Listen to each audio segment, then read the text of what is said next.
हमारे पवित्र रमादानुल मुबारकेर तृतीय जुमाते तृतीय नम्बर जुमाते आल्लाहर घर मस्जिदेर मध्य आसार बसार कथा बलार शोनार तौफिक दिয়েছেন। এর জন্য আমরা মহান মালিকের দরবারে কালিমাতুশ শুকর আদায় করি আলহামদুলিল্লাহ। प्यारे हाजिরিনে کرام উপস্থিত মুসল্লিয়ানে کرام মুরব্বিয়ানে আজম পর্দার অন্তরালের সর্বস্তরের পর্দা নিশিন মা ও বোনেরা, আল্লাহ রাব্বুল আলামিন রমজান মাসে এমন বরকতময় দিন আমাদের দান করছো। আর এই বরকতময় দিন হলো জুমাতুল মুবারকের কথা। সুবহানাল্লাহ। আল্লাহ নবী রাহমাতুল লিল আলামিন হাদিস শরীফের মধ্যে বলেন, যদি কোনো বান্দা উম্মতের আর কোনো আল্লাহর বান্দা বান্দে একাধারে ইচ্ছা করিয়া তিনটা জুম্মা মিস করিলাই, অর্থাৎ তিনটা জুম্মা পড়তে পারে না, জুম্মা দাওয়া থাকার জন্য সে ইচ্ছা করিয়া জুম্মা তিনটা পড়তে পারে না, আল্লাহ নবী রাহমাতুল লিল আলামিন বলেন, ও বান্দা বান্দিরে গো, তারা যেন তার নামটা আল্লাহ রাব্বুল আলামিন মুনাফিকের খাতার মধ্যে লিখা দেন। নাউযুবিল্লাহ। আর আল্লাহ রাব্বুল আলামিন বলেন, কেউ যদি একাধারে 40 দিন পড়া জামাতের সহিত নামাজ আদায় করে, তাকবীরুল্লাহ সহিত আদায় করে, আল্লাহ রাব্বুল আলামিন বলেন, ওই বান্দা বান্দি তার নামটা যদিও মুনাফিকের খাতায় লেখা থাকে, 40 দিন একাধারে নামাজের চিল্লা নামাজ পড়ার কারণে মহান আল্লাহ রাব্বুল আলামিন ওই বান্দা বান্দির নামটা মুমিনের খাতায় লেখা দেন। সুবহানাল্লাহ। আমরা সমাজে এমন মানুষ পাওয়া যায়, আস্থা মাসের মাস জুম্মার নামাজ পড়ার কোনো খবর হয় না, দেরি নামাজ।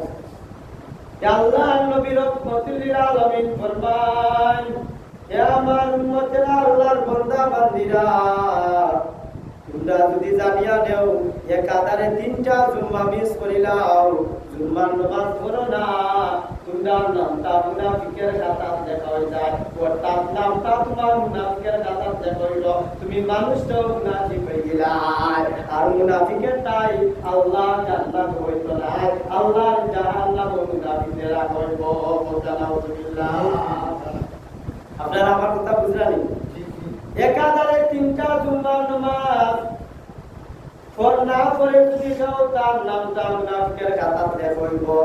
আর একাধারে যদি চিল্লা 40 দিন নামাজ জামাতের সহিত তাকবীরুল্লাহ সহিত কোনো বান্দা বান্দে পড়ে, আল্লাহ রাব্বুল আলামিন বলেন, সে যদি মুনাফিক থাকে তার নামটা মহান আল্লাহ রাব্বুল আলামিন মুমিনের খাতায় লিখে বলেন। সুবহানাল্লাহ।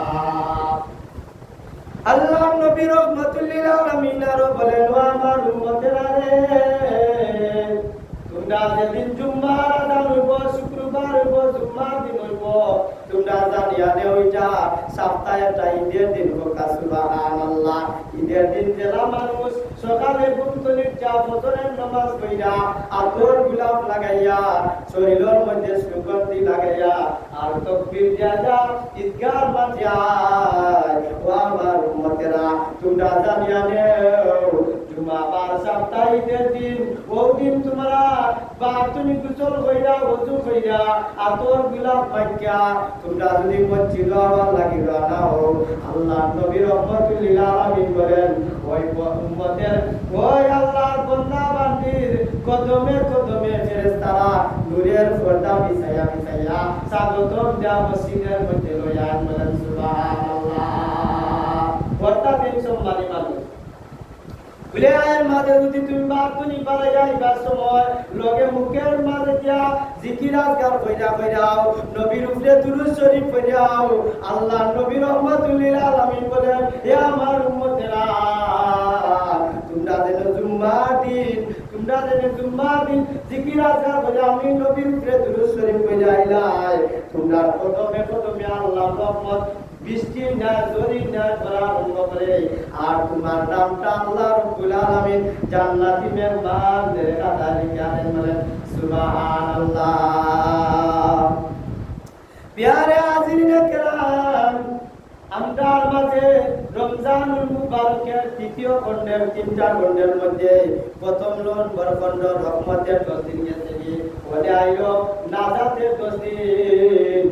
এই 10 দিন থাকাকালীন অবস্থায় আল্লাহর নবী রহমতুল লিল আলামিন ওয়াজ করলা জানায়া দিলায়া আমার উম্মতেরা ও আমার সাহাবায়ে কেরাম লাস্টের যে 10 দিন হইব মাগফিরাতের 10 দিন, ও 10 দিন আল্লাহর নবী বলেন আমি আল্লাহর নবী লাস্টের 10 দিনে মন ভাবে গুরুত্ব দিতাম।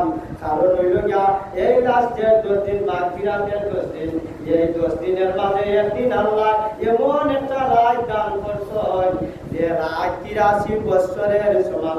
সুবহানাল্লাহ। খালি 83 বছর নয়, 83,000 বছর চাইতেও আরো উত্তম। বলেন সুবহানাল্লাহ। এই রাতের কথাটা আল্লাহ কুরআনুল কারীমের মধ্যে বলেন। আল্লাহ রাব্বুল আলামিন কুরআনের অসংখ্য আয়াতের মধ্যে বলেছেন। এর মধ্যে সূরাতুল আল্লাহ রাব্বুল আলামিন কুরআনুল কারীমের মধ্যে বলেন ইন্না আনজালনাহু ফি লাইলাতিল কাদর। আল্লাহ রাব্বুল আলামিন বলেন অবশ্যই আমি এই গ্রন্থ এটি একটা মর্যাদাপূর্ণ রাতে নাযিল করেছি। বলেন সুবহানাল্লাহ।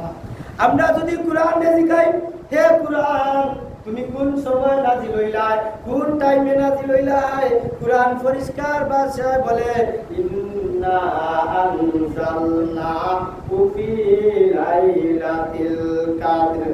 আমি কোরআন নাযিল হইছি লাইলাতুল কদরের রাতের বেলায় নাযিল হয়েছে। বলেন সুবহানাল্লাহ। অপরাধ আল্লাহ রাব্বুল আলামিন বলেন ওয়া মা আদরাকা মা লাইলাতুল কাদর।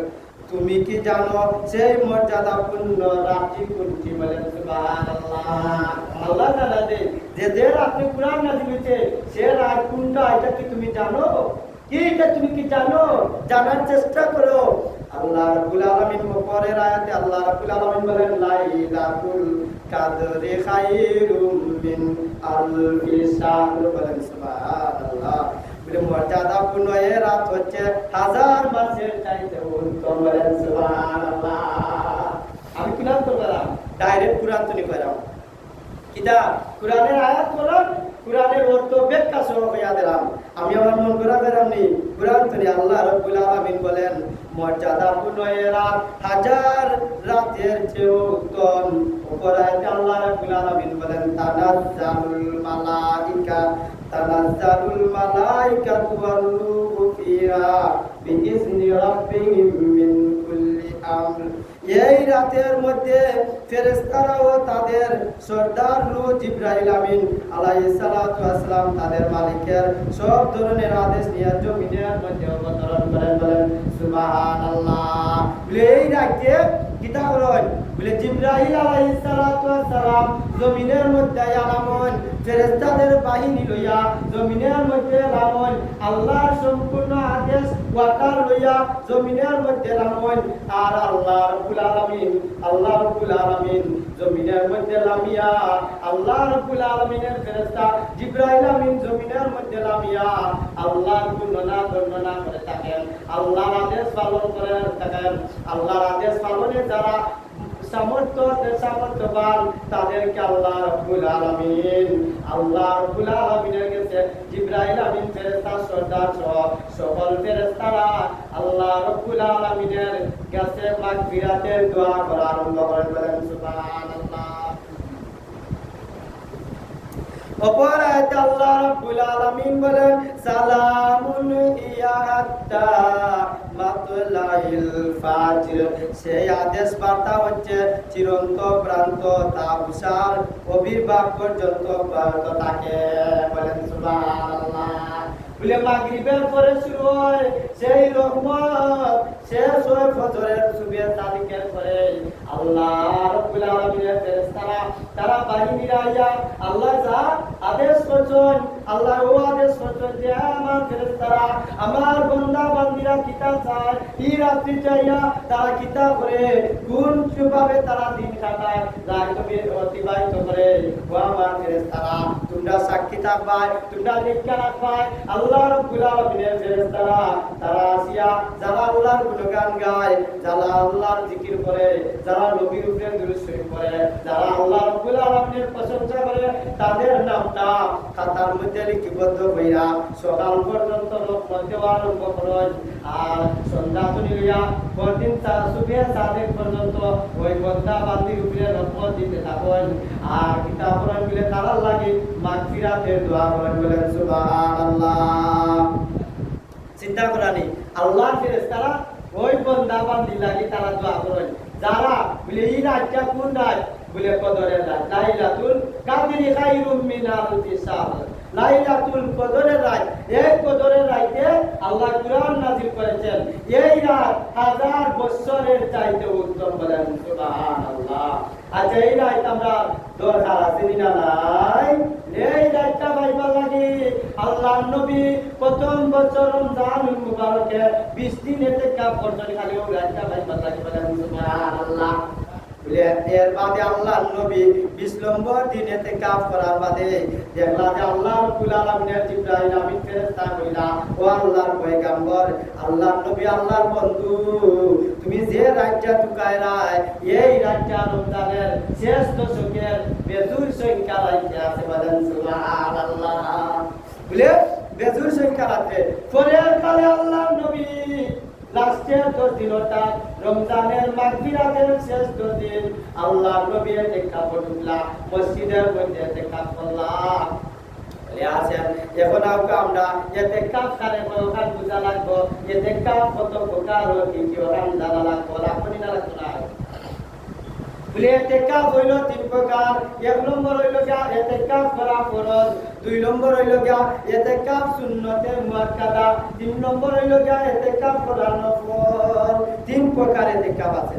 1 নম্বর হইল তুমি যদি মান্যত করো, তুমি যদি মানো যে আমি রমজান মাস হোক বা এমনি হোক আমি ইতিকাফ করতাম, বলে তোমার উপরে ইতিকাফ করা ফরজ হয়ে গেছে, তুমি ইতিকাফ যদি করো না তুমি গুনাহগার হইবা।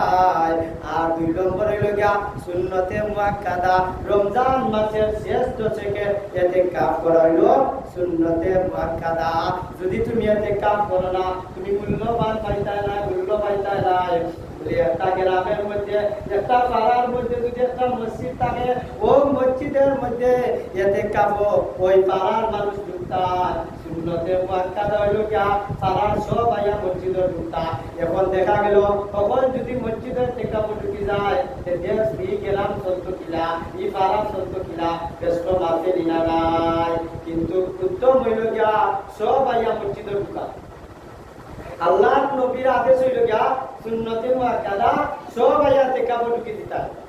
সুন্নতে মুআক্কাদা এখন দেখা গেল তোমার জরুরি টাকার কারণে, তোমার খাস কাম টাকার কারণে তুমি বছরে ইতিকাফ করতে পারছো না, তবে এই গ্রামের মসজিদ যদি খালি থাকে ওই গ্রামবাসী মসজিদে ইতিকাফ না ঢোকার কারণে, একজন মানুষও একজন ইতিকাফ না ঢোকার কারণে ওই গ্রামবাসী গুনাহগার হইবা।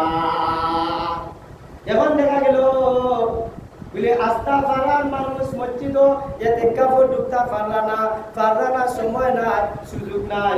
এর কারণে তুমি গ্রাম কনি কয়েকজন মানুষের পরামর্শ পেয়া আমরা জেলা গ্রামের কাম করতে হইলে 40 বই পঞ্চায়েত বই একটা আদেশ করি, এই আদেশ মানা লাগে না লাগে না, ওটা করি যে মানত না তার উপরে আইন জারি করা হয়। তদ্রুপ ভাবে একটা পাড়ার দায়িত্ব হইল গিয়া একজন মানুষ হোক বা 3 জন মানুষ হোক, উত্তম হইল গিয়া সব ঢুকা।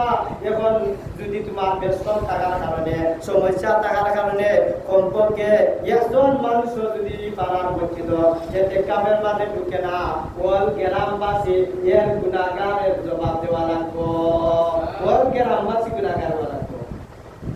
এখন আমরা মনে করো আমরা খাম ফুরাইতো নাই, কাজ ফুরাইতো নাই, আমরা জামেলা শেষ হইতো নাই, জীবনে আর ইতিকাফ আমার হইতো না। আচ্ছা বোকা চাই ইতিকাফ আমাইলে লাভটা আমরা না লাভ আমরা আল্লাহর আদেশ, নবীর সুন্নত, আল্লাহর আদেশ নবীর সুন্নত। এখন যদি তুমি ইতিকাফ আমাও না, তুমি জিকির আজকার করতে পারতাই না ভালোভাবে, আল্লাহ করো আমাইলে আল্লাহর বাড়ি সম্পর্ক হয়ে যায়।